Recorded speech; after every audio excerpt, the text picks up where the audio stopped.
Conversando sobre filosofia, política e artes, tecemos o cotidiano, transmitimos realidades.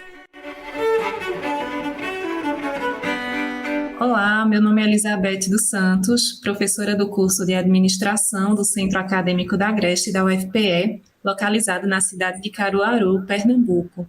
E hoje estamos recebendo a professora doutora Ana Márcia Almeida Pereira, professora do curso de Administração do Centro Acadêmico da Agreste da UFPE, uma das coordenadoras também do Grupo Vivências, que é um grupo de pesquisa e extensão da UFPE, e também pesquisadora dos grupos de estudos e intervenções do Agreste, o GEA, e do grupo Trabalho, Desenvolvimento e Políticas Públicas, TEDEP, este último da UFCG. Ana, gostaria de agradecer imensamente por você ter aceitado esse convite.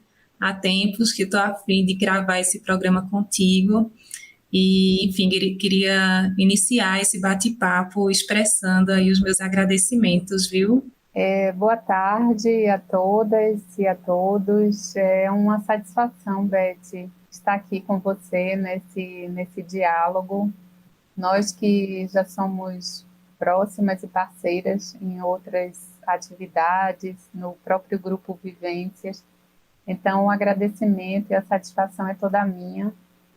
E principalmente por esse espaço no programa Realidades, para poder trazer para o centro do diálogo o tema da informalidade, particularmente, né, nesse período histórico, marcado pelo aprofundamento do processo de desregulamentação das relações de trabalho, em meio à crise sanitária da Covid-19, e esse processo todo vem trazendo sérias implicações para a classe trabalhadora, ampliando o número de trabalhadoras e trabalhadores excluídas e excluídos do mercado de trabalho, ou que vem se inserindo à margem da proteção social, aumentando, portanto, a vulnerabilidade social. Então, eu que agradeço a essa oportunidade de estar aqui com você. Eu acho que você apresentou super bem já o tema do episódio de hoje, que é informalidade, particularmente no Agreste de Pernambuco, né, que é onde você vem desenvolvendo as suas pesquisas. Mas antes da gente falar mais sobre esse tema, Ana, eu queria que você contasse um pouquinho para os ouvintes a tua história, como você se envolveu com esse tema da informalidade, né? Fala um pouquinho sobre você, o que você acha que os ouvintes precisam saber para te conhecer melhor. Bem, primeiramente, quero dizer que a minha fala ela está orientada pelo meu lugar social de mulher, não branca, nordestina, trabalhadora. Dizer também que o meu olhar também está posicionado dentro da minha formação acadêmica, que é a área de administração, e pela proximidade que eu venho estabelecendo nos últimos anos com os estudos sobre o mundo do trabalho, tendo um ponto interessante a destacar que se trata de um debate multidisciplinar, então congrega pesquisadores das áreas de economia, sociologia, antropologia, direito, educação, administração, entre outras. E essa proximidade, ela se deu no início do meu processo de doutoramento, mais ou menos ali nos anos 2011, 2012, quando eu ingressei no grupo de pesquisa Trabalho e Desenvolvimento de Políticas Públicas, o TEDEP-UFCG, em paralelo também com o exercício que eu já vinha trilhando enquanto professora no Centro Acadêmico do Agreste, da UFPE, desde 2010. Então, este encontro possibilitou uma conexão bem interessante, né? Eu avalio, de um lado, esse cotidiano da sala de aula, cujos estudantes chegavam com questões, com exemplos fincados na atividade econômica da confecção do Agreste, constituída historicamente na base do trabalho informal e precário, realizado em unidades produtivas familiares, os chamados negócios de fundo de quintal. Então, essas experiências que elas e eles traziam, periféricas, eram e ainda são problematizadoras da narrativa dominante na área de administração, cuja referência dominante ainda é a empresa moderna, capitalista, de grande porte, e o agente social protagonista desse processo é o gestor, em geral, um homem branco, escolarizado, representante dos interesses do proprietário ou sendo ele mesmo o proprietário. Então, nesse sentido, havia um incômodo da minha parte por entender que a administração ela se afina, né, política e ideologicamente, na sua origem, com os interesses da classe empresarial. Então, esse sujeito social, esse agente social, o trabalhador, ele vem sendo debatido na área, porém incluído à margem ou mesmo subordinado à discussão da gestão. Então, nesse sentido, como eu disse, já havia essa inquietação. E, de outro lado, quando eu ingressei no TEDEP, na UFCG, eu tomei contato com um projeto de pesquisa Guarda-Chuva, que estava em curso no grupo de pesquisa, com foco no estudo da informalidade e nos seus sentidos. O projeto, coordenado ainda hoje pelo professor e pesquisador Roberto Veras, e, na época, teses e dissertações estavam em andamento, cujo locus de pesquisa era a região agreste de Pernambuco, especificamente a atividade econômica da confecção. Então, eu entendo que esses dois fatores eles confluíram para que eu iniciasse as pesquisas sobre o tema da informalidade. Bom, Ana, então gostaria que você respondesse agora para quem está nos ouvindo o que é informalidade. Eu sei que é uma pergunta assim, que envolve muitas coisas, mas de forma direta, simples, para quem não entende nada do assunto, o que é informalidade? E aí já digo ao pessoal que está escutando a gente que você tem uma tese sobre esse assunto, né? Eu vou deixar o título aqui da tese para quem tiver interesse em buscar depois. O título é Dinâmica Formal e Informal em Lavanderias de Jeans e suas implicações nas relações de trabalho. Foi uma tese defendida na UFPB, Universidade Federal da Paraíba, em 2017. E aí fica à vontade, Ana, para responder essa questão.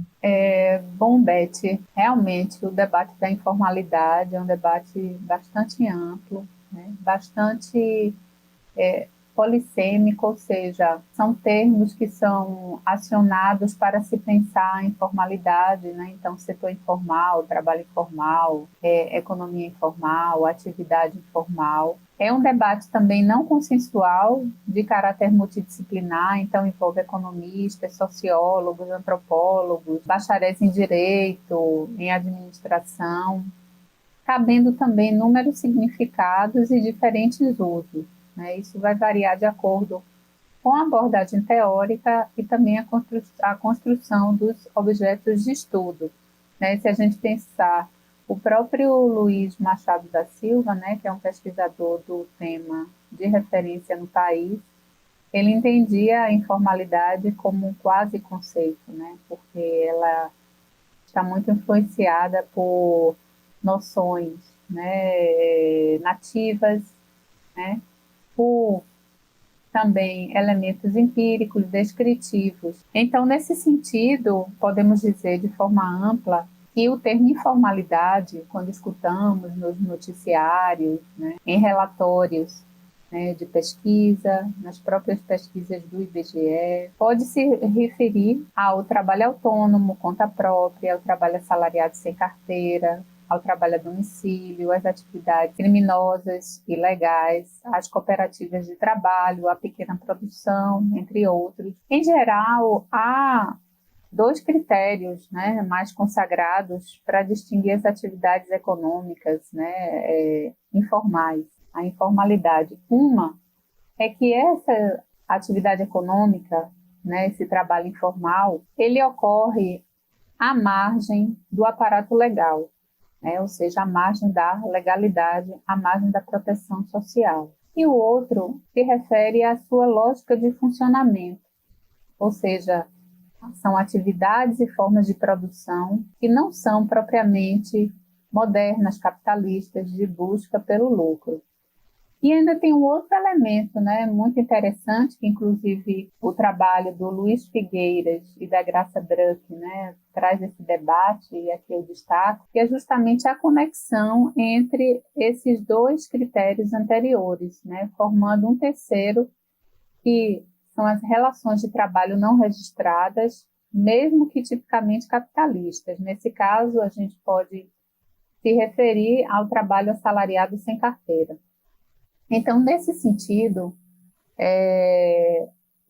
a informalidade, né, ela é constitutiva, né, é importante, para além dessa dimensão mais, digamos, conceitual. No nosso país, ela é constitutiva do padrão de relações de trabalho, né, porque o nosso processo de desenvolvimento, né, lá nos idos dos anos 30, teve as marcas da industrialização tardia, da proteção parcial da força de trabalho e a implantação da consolidação das leis do trabalho em 1943, ela foi lenta e atingiu apenas 15% dos trabalhadores assalariados urbanos.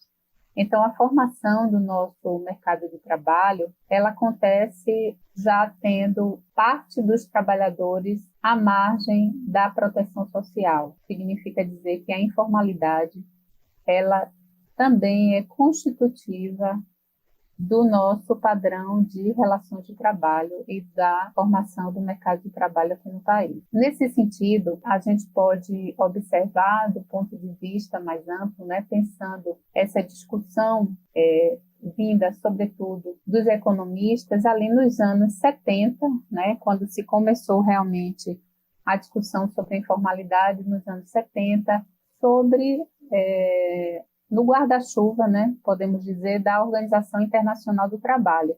Então, a missão da OIT no Quênia, na África, quando identificou, né, um grande contingente de trabalhadores que estava à margem do aparato legal, né, em subempregos, e que não ocupava, né, não compunha naquele momento o mercado de trabalho formal, e que a própria atividade industrial, né, ou seja, a modernização tinha-se como pressuposto, né, baseado nas teses da modernização, de que o trabalho, de que a informalidade ela era uma deficiência, né, ou seja, uma anomalia que seria sanada a partir da ampliação do processo de industrialização, de desenvolvimento na periferia do capitalismo. Então, a partir disso, né, se entende esse setor informal como ele sendo funcional, ou seja, ele contribuindo para o processo de acumulação de capital dessas empresas, né, das empresas capitalistas modernas. Nesse sentido, a gente também tem a abordagem, né, na sequência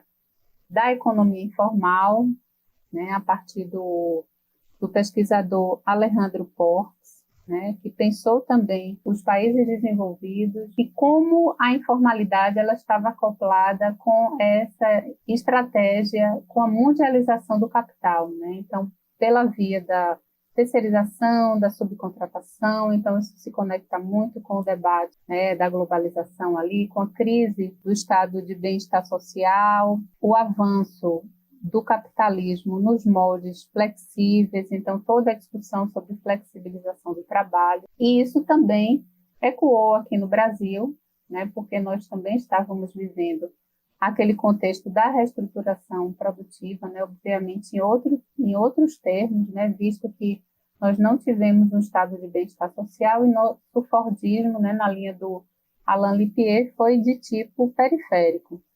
Então, nesse sentido, a gente teve, né, aquele interregno ali de 2000 a 2010 com o aumento do trabalho assalariado formal, e nesse sentido a gente tem a discussão sobre a nova informalidade, né, ou seja, elementos que ainda, de um modo tradicional, né, na linha, inclusive se apoiando na discussão do David Harvey, da acumulação por expoliação, né, ou seja, formas pretéritas que estavam sendo acionadas, né, no contexto de ampliação da dinâmica de capital, ou seja, a informalidade ela não era um resíduo, né, algo que era residual e que o processo de industrialização ou de desenvolvimento sanaria.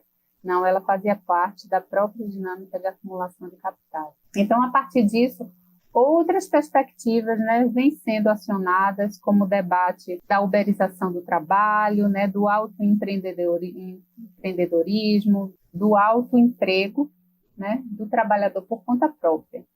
Bom, então, nesse sentido, quando eu fiz, né, a minha pesquisa no polo voltada, né, para a atividade de confecção na região agreste, pensando que apenas o elemento, né, jurídico institucional, ou seja, de registro das empresas, nesse caso específico das lavanderias enquanto firmas, e também dos trabalhadores, do registro deles com carteira, não seriam suficientes, né, ou seja, essa dimensão mais legal não seria suficiente para poder compreender a dinâmica, né, formal e também informal, ou seja, como as lavanderias, as relações de trabalho nas lavanderias de jeans do Agreste de Pernambuco estavam passando por transformações e, sobretudo, a partir dos anos 90, com o processo de modernização e o avanço do assalariamento, né, do trabalho assalariado, sobretudo o formal. Isso acontecia em meio à permanência e às metamorfoses da informalidade do trabalho na região. E nesse sentido, outros debates, né, mais recentes vêm sendo acionados, como o debate sobre a uberização do trabalho, né, do autoempreendedorismo, do autoemprego, da empregabilidade, que vem sendo colocados no debate, né, para pensar criticamente como a informalidade, né, com toda essa problemática, né, que eu já coloquei aqui, vem sendo apropriada, né, como algo que significa uma nova forma de inserção no mercado de trabalho, né, escamoteando essa forma, essas reformulações do controle, né, do trabalho, né, novas estratégias de gestão do trabalho. Ana, você mencionou alguns critérios para a definição da informalidade. Dentre eles, o segmento de uma lógica de funcionamento não necessariamente moderna ou capitalista.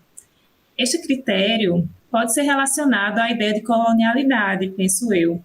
Ou seja, é nos países periféricos do sul global onde parece predominar a lógica informal, justamente porque estes são os países que passaram pelo processo de colonização, no qual a lógica moderna capitalista se impôs de um modo violento, seletivo, desigual. Você acredita, Ana, que a informalidade no Brasil está ligada ao processo de colonização? Relações paternalistas, a escravização, o preconceito racial, relações de poder, entre outros, podem ter servido de base para a informalidade como ela se apresenta hoje? Beth, muito interessante você tocar nesse ponto. Na verdade, são muitos fatores conectados que favorecem a informalidade. Se a gente for pensar numa perspectiva mais ampla, um ponto que eu já destaquei anteriormente diz respeito à constituição histórica das relações de trabalho no Brasil, com um grande contingente de trabalhadoras e trabalhadores inseridos à margem da proteção social, ou seja, o que eu quero dizer é que o nosso processo de desenvolvimento na periferia do capitalismo, ele foi desigual e excludente. E, nesse sentido, o setor moderno ele se beneficiou do tradicional, do arcaico. Houve o quê? Um imbricamento, uma conexão entre o tradicional e o moderno no nosso desenvolvimento, na linha do pensamento do sociólogo Francisco de Oliveira, no livro, eu acho bem interessante, Crítica à Razão Dualista, o Ornitorrinco. E se a gente for pensar mais recentemente, né, a denominada nova informalidade, que enfatiza a posição central da informalidade do trabalho na acumulação de capital, isso indica o quê? Que a informalidade ela não é nem residual e nem temporária. Se a gente for pensar um exemplo mais recente desse aprofundamento da informalidade, a discussão sobre uberização do trabalho, principalmente nos últimos 5 anos, que também evidencia esse processo generalizado de precarização do trabalho, mesmo para trabalhadores formais, né? Ou mesmo numa situação de um assalariamento ali disfarçado.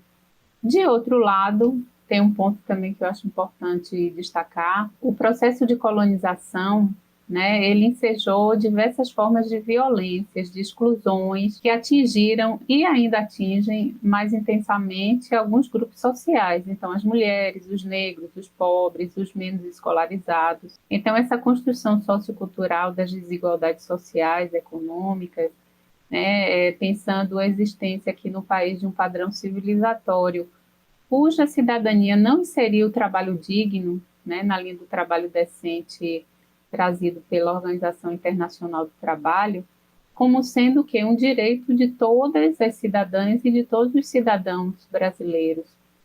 Então, esses condicionantes mais amplos, ora os ligados ao desenvolvimento do capitalismo na periferia, da divisão internacional do trabalho, da superexploração do trabalho, que se cruzam com a nossa construção sociohistórica. Então, esses dois combinados, né, e obviamente outros, né, que eu não estou salientando agora, vêm contribuindo para a persistência da informalidade.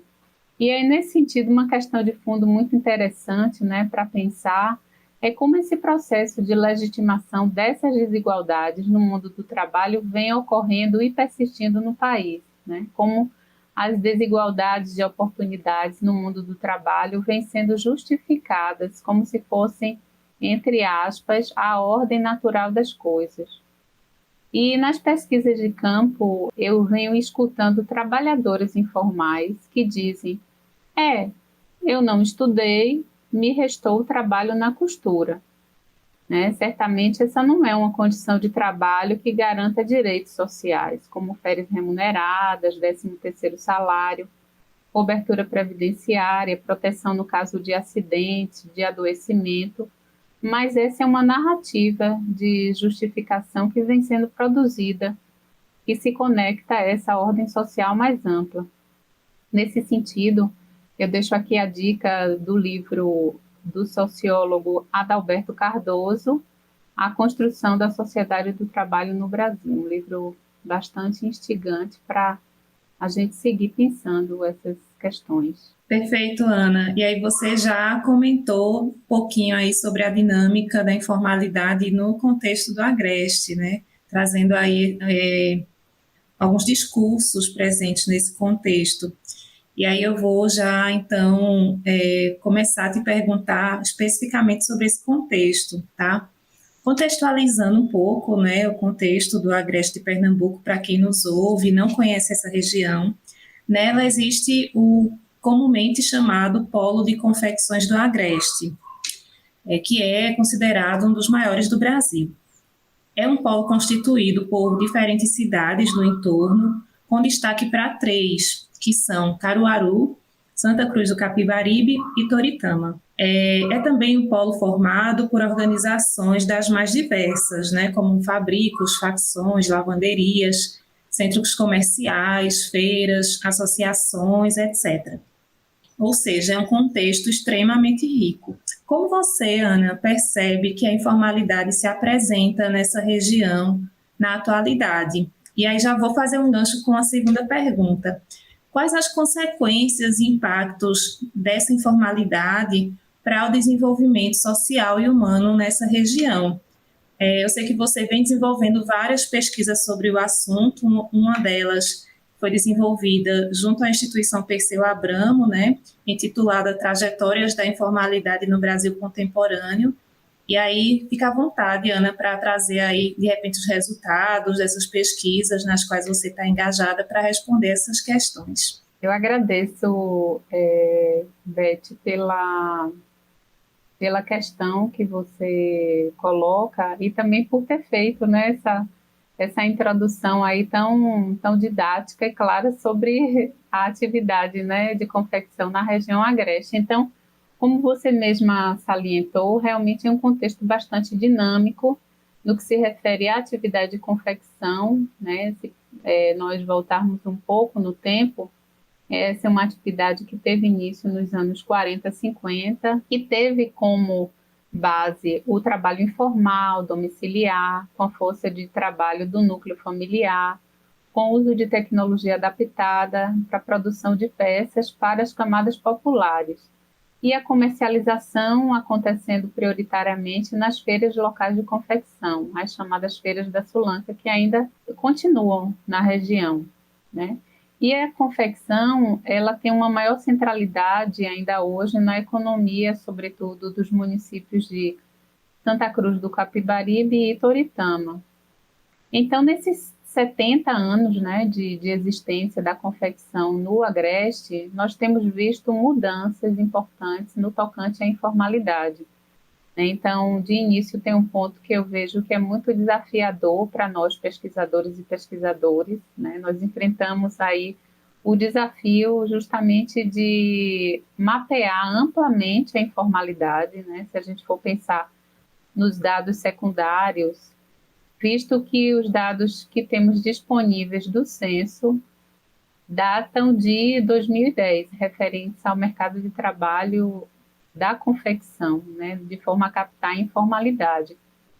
Então, nós seguimos fazendo pesquisas qualitativas, entrevistando trabalhadoras, trabalhadores, em paralelo com o uso também de fontes documentais, material jornalístico. Então, esse tem sido realmente um desafio, né, para tentar fazer esse mapeamento de forma ampla, mas também ali particular. Então, como é que esse imbricamento, né, essa conexão entre a formalidade e a informalidade, constituindo, na verdade, uma dinâmica formal e informal, né, que se diferencia exatamente da informalidade no momento da origem da atividade, que vem se caracterizando, né? Então, vou dar alguns exemplos que a gente vem encontrando nas pesquisas. Ampliação dos vínculos formais, em paralelo com burlas no registro da carteira de trabalho, ou mesmo o trabalho assalariado sem registro na carteira.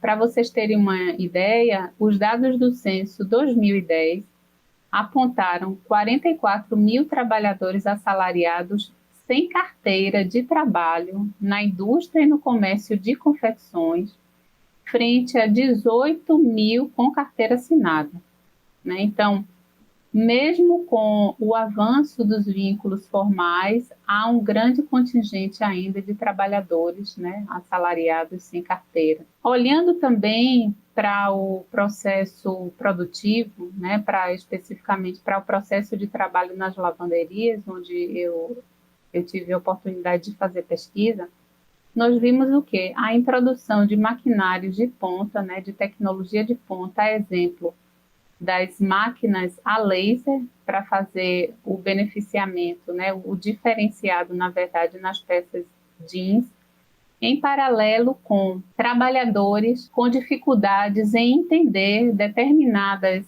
receitas, né, vamos dizer assim, usar esse termo, de lavagem introduzida por essas empresas de ponta, né? Então, trabalhadores com dificuldade de leitura de determinados manuais, ainda reproduzindo determinada rotina de trabalho, né, sem sistematização dentro das fábricas, né?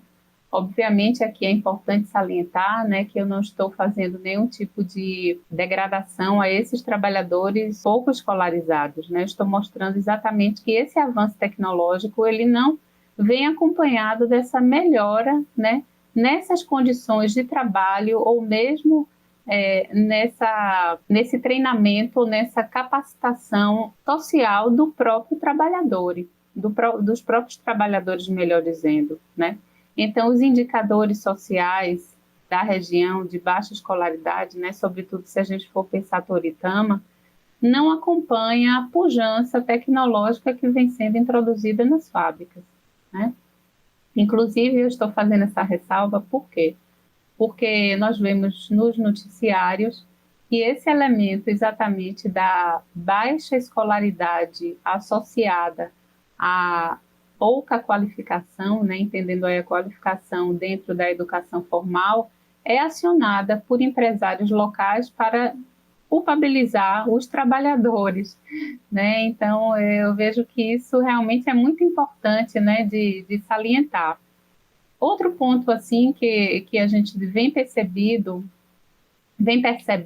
né, melhor dizendo, a respeito dessa imbricação entre o formal e o informal, a gente também pode olhar como espaço de observação as fábricas que são formalizadas. Então, por exemplo, eu fiz recentemente, né, um levantamento na RAIS, né, na Relação Anual de Informações Sociais, sobre as unidades produtivas de confecções, né? Então foram indústrias e também na parte do comércio de confecções, dos chamados vínculos de trabalho atípicos, oriundos da reforma trabalhista, para poder verificar em que medida esses contratos atípicos, flexíveis, que exatamente eles mesmo sendo formais, né, legais dentro da nova legislação trabalhista, mas eles não garantem, né, dentro do conceito do trabalho decente, condições dignas para os trabalhadores,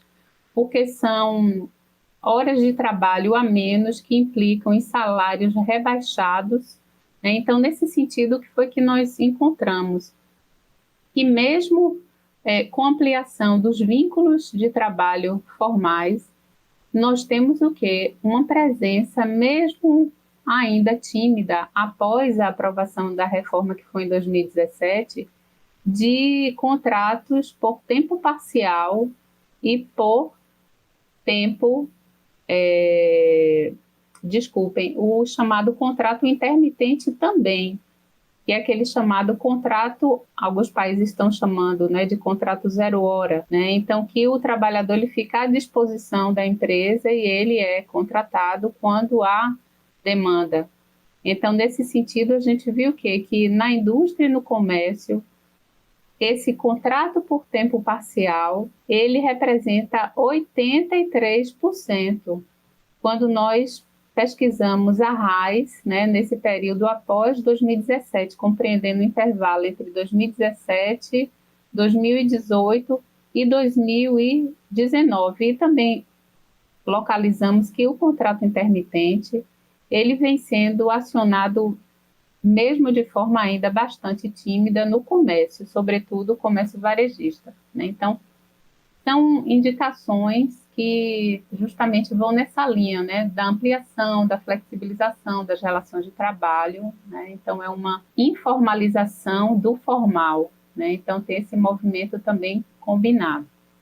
E, para finalizar, em relação a esse outro ponto que você colocou, né, das consequências para o desenvolvimento social e humano da região, né? Então, nessa linha também do trabalho decente, a gente vê o quê? Que o trabalho nesses moldes, né, o trabalho informal, ele realmente não propicia o acesso à proteção social e o respeito aos direitos fundamentais do trabalho, né? Mesmo com, se a gente pensar a introdução do microempreendedor individual, né, que muitos trabalhadores e trabalhadoras, eles iniciam a adesão ao MEI, mas depois eles descontinuam por dificuldades na própria gestão do negócio, né, porque ela ainda se faz, principalmente aqueles que acontecem nos domicílios, ainda de forma bastante, vamos dizer, adaptada mesmo, né, com sérias dificuldades, né, o rendimento rebaixado, porque essas trabalhadoras, né,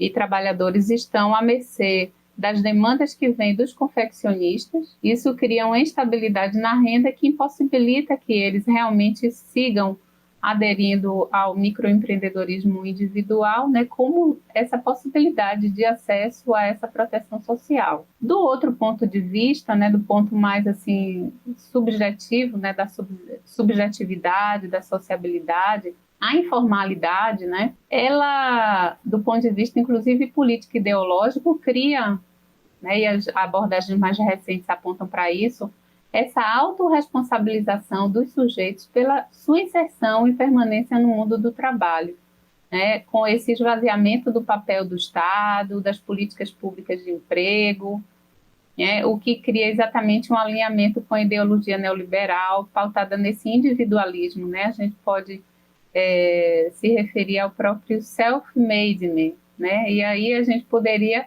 entrar em um debate, né, que é um debate bastante interessante, mas que não daria para a gente esgotá-lo agora, o debate da própria meritocracia, né, que adentra também nesse universo aí do trabalho informal, né?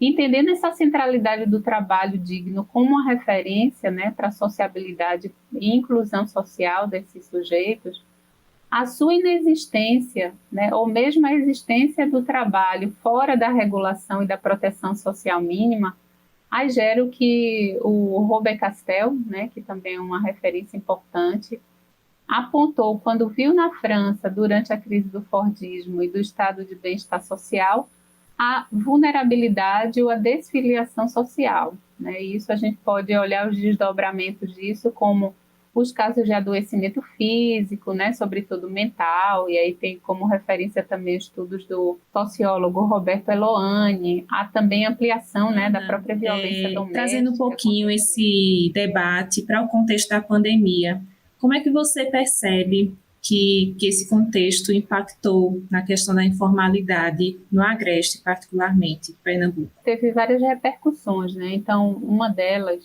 que eu destaco é que quando aconteceu, né, a pandemia e as restrições de circulação e o governo do estado ele decretou o fechamento das feiras da Sulanca, né, que isso aconteceu o ano passado, esse foi um impacto muito importante, né, no sentido de a interrupção das atividades, né, ou seja, a sobrevivência de muitas famílias, né, de muitas trabalhadoras e trabalhadores, né, que dependiam das feiras locais, né, mesmo as confecções mais estruturadas, mas sobretudo os trabalhadores informais, domiciliares, né, os pequenos negócios, eles dependem muito da circulação por meio das feiras da Sulanca. Então, essa interrupção foi uma interrupção que teve um impacto muito significativo, né? E, na sequência, né, então começou-se na região todo um debate, né, no sentido de pressionar, né, as próprias associações locais, né, em Caruaru particularmente encabeçado pela Associação Comercial e Industrial de Caruaru, a ASIC, negociações, debates junto ao governo do estado para que houvesse a inclusão, né, dos trabalhadores e trabalhadoras da região agreste na produção das máscaras. Né? Então, quando as máscaras passaram a ser obrigatórias, né, nos espaços públicos, e a partir dessa mobilização, né, da SIC e de outros agentes locais, o governo, então, né, colocou como atividade essencial os fornecedores, né? Então, as lojas de aviamento, de tecidos. E isso teve um efeito, né, na região, no sentido de que muitas costureiras, né, começaram a produzir máscaras nos seus domicílios, empresas também começaram a produzir máscaras. Porém, se a gente observar, que interessante, né, que essa ação ela foi importante, mas quando a gente pensa no trabalhador informal, né, esse que está com a maior vulnerabilidade, as máscaras a serem produzidas precisavam passar por um padrão, né, por um formato específico e uma padronização definida junto ao núcleo têxtil da cadeia Têxtil Confecção de Pernambuco, o NTCPE. O que significava que muitos trabalhadores, né, trabalhadores e trabalhadoras informais, eles não tiveram acesso a essa produção, né, por não dominarem essa técnica, né, essa forma de fazer mais padronizada, mais específica. Então, nesse sentido, houve realmente na casa dos milhões, né, a ampliação do número da possibilidade de produzir as máscaras, porém, muitos trabalhadores e muitas trabalhadoras informais não tiveram acesso. Porém, né, como é importante frisar que a informalidade ela tem um enraizamento, né? A própria atividade econômica da confecção, como eu já disse, ela tem um enraizamento social, né? E a informalidade se conecta com essa reinvenção social essa invenção, né? Ou reinvenção social do trabalho. Então, quando essas lojas de aviamento e de tecidos, elas abriram na região agreste, isso fez com que todo um conjunto, né, de trabalhadores e trabalhadoras de pequenos negócios voltassem a produzir, né? E no momento em que alguns produziram, mesmo informais, essa máscara e observaram que o retorno era muito baixo, né? Então, máscaras vendidas a centavos, viram o quê? Que o maior ganho viria realmente da confecção de roupas. Então, começou-se toda uma ebulição, né, no sentido da retomada da atividade de confecção, mesmo com as feiras ainda suspensas. Então, fotos, né, pesquisas que fizemos em vídeos no YouTube, né, dão conta exatamente das chamadas feiras clandestinas. Então, trabalhadoras e trabalhadores informais, eles iam até as ruas ali nas imediações da Feira da Sulanca, em Caruaru, por exemplo, né, nos dias agendados habitualmente, né, para a feira, mesmo ela sem estar acontecendo, abriam as malas dos seus carros, entendeu? E vendiam, né? Então, essas feiras clandestinas aconteceram, né?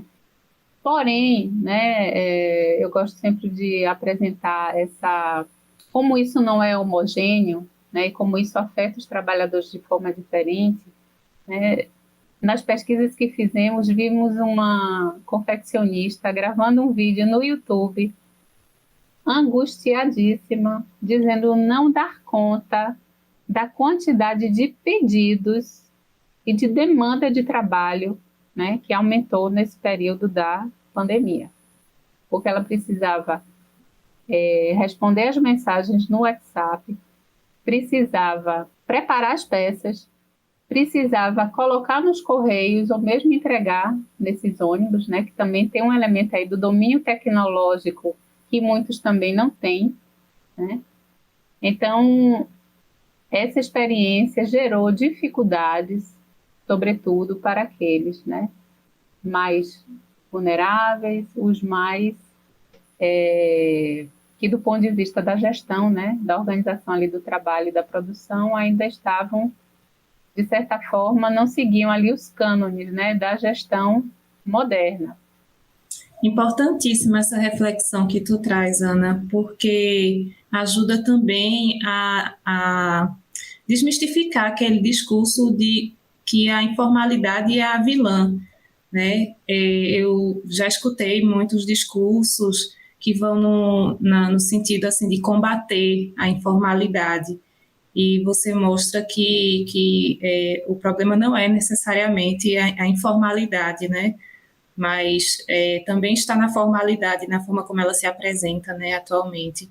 Então, a gente precisa questionar, na verdade, todo e qualquer tipo de vínculo. Perfeito, a tua reflexão. E aí, pegando o gancho nessa reflexão que você traz, eu queria te perguntar como é que você acredita que a questão da informalidade poderia ser abordada, então, né, fugindo desse discurso, assim, de demonização da informalidade. O que é que você anda pensando sobre isso?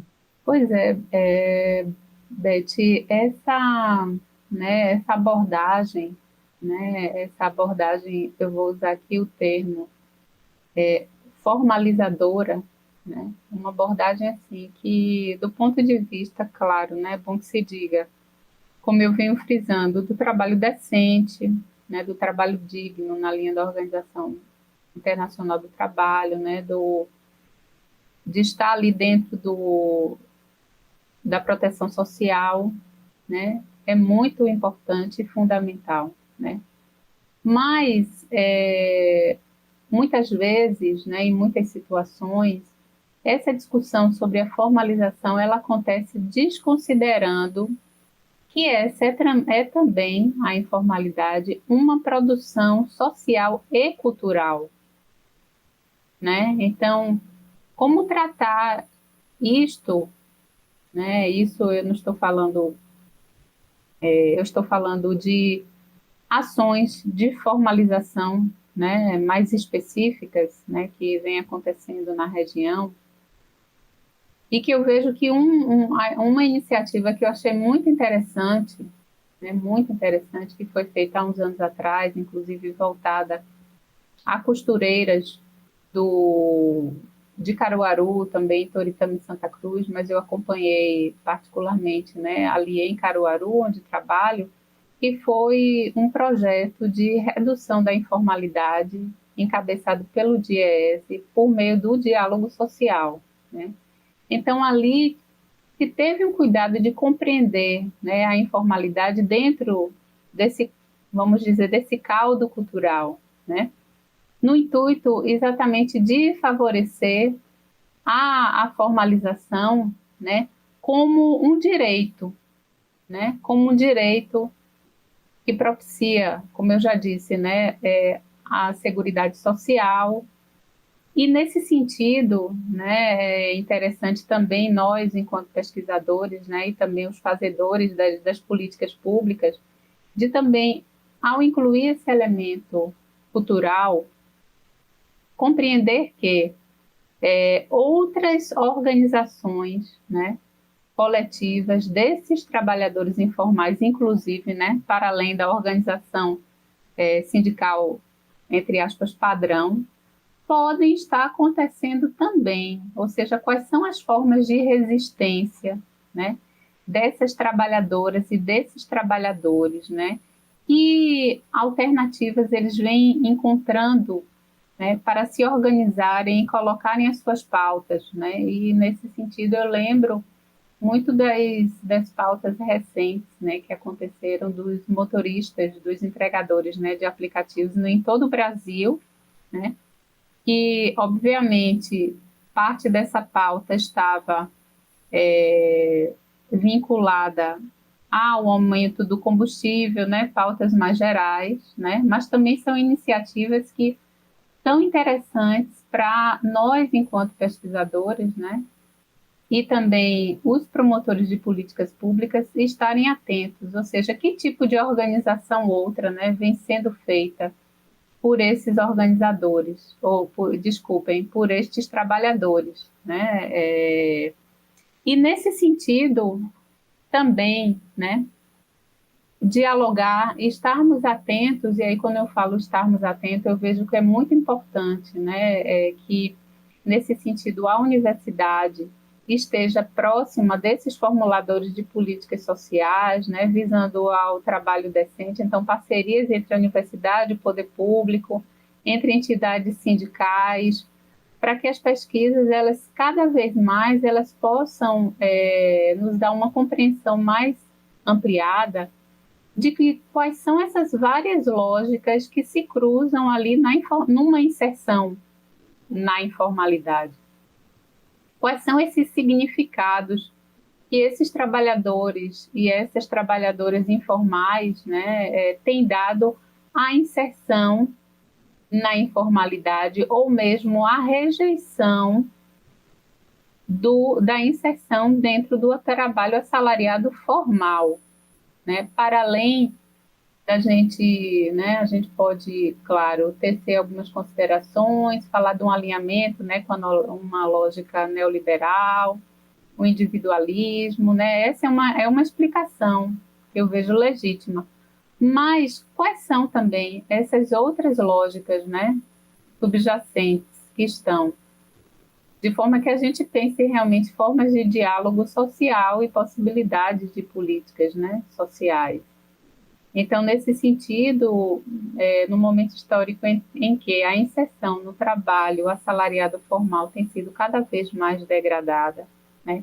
Inclusive, nós sabemos, né, aproveitando outros pontos que nós já conversamos aqui, o nosso momento histórico E a nossa construção, não só o momento histórico, mas a nossa construção histórica pautada no autoritarismo, né, inclusive o autoritarismo gerencial, porque mulheres costureiras preferem trabalhar, né, e se prefere, claro, entre aspas, nos seus domicílios porque estão perto dos filhos, né? Porque antes trabalhavam como assalariadas formais e após o nascimento do primeiro filho elas começaram a trabalhar nos domicílios, né? Ou seja, que tipo de trabalho? Volta para a pergunta, né, inicial da nossa conversa nesse bloco. Que tipo de trabalho formal é esse, né? Então, realmente são questões aí para a gente pensar, né? Não, digamos que eu não tenho assim uma resposta muito, muito conclusiva a respeito disso. Ai, Ana, mas você trouxe várias questões importantes para colocar nossas cabeças aí para funcionar.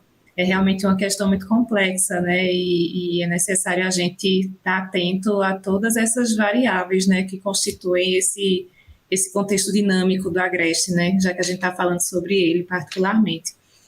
Mas, Ana, gostaria de falar mais sobre o assunto contigo, né? Acho que é um assunto que nunca se esgota e você manja muito do assunto, porém, temos um tempo aqui para cumprir. E gostaria de te agradecer, então, tá? Por você estar aqui com a gente compartilhando tanta ideia interessante, tanta informação relevante e que venham outros encontros assim, né? Para a gente dialogar abertamente sobre assuntos tão complexos. Muito obrigada, viu? Eu que agradeço, Beth, pela oportunidade de estarmos aqui dialogando em mais esse espaço, né? Que sigamos aí debatendo, né? Para realmente contribuir para a melhoria da inserção, né? E das condições de trabalho de tantas trabalhadoras aí, trabalhadores de forma geral, né?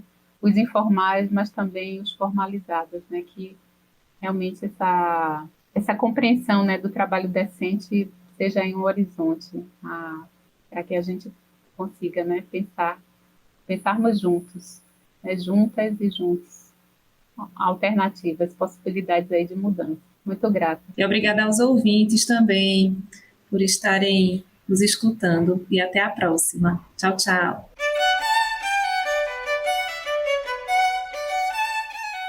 Acabamos de ouvir Realidades. Oferecimento Proeste, UFPE.